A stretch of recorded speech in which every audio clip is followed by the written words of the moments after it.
What's up guys, Peter Von Panda here, out here with my Plymouth Prowler, and I've got some stone chips. You might be able to see that one right there, and that's why I got this. This is a Plastikote with a dual applicator. It's in the Chrysler, a bright silver metallic, which is what my Prowler's in here. And it comes in this little applicator. It's about the size of, let's call it a nail polish bottle. And I've shaken it up pretty good here, but this thing was about 14 bucks, and it comes with two applicators. One, you just pop this top off here. In this case, I think I broke it. So you can see that little metal pin in there. I think that's actually supposed to stay in there so you can kind of squeeze it out like a really tiny syringe. But I guess what I'll be using in this case is the brush-on paintbrush, which you get by just unscrewing this.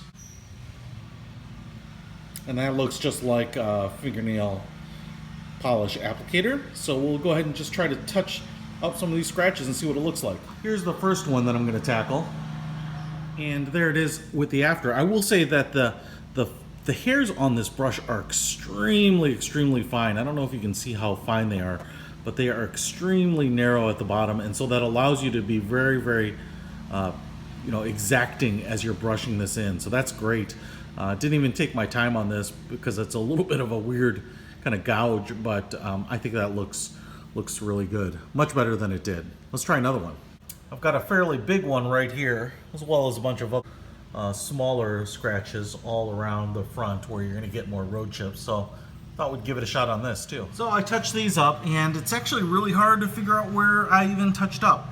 Looks pretty good, and so I'm pretty happy with this Plastikote Touchup paint here. This applicator is really nice, especially those really thin brushes. You have to have a steady hand, but you tell me where I touched it up. I'm pretty impressed with that. I think it's right there, and then the little black dot right there, that's what I touched up. Pretty good. Color match is great too. I'll put a link to it in the description so you can check it out for yourself. Peter Von Panda out.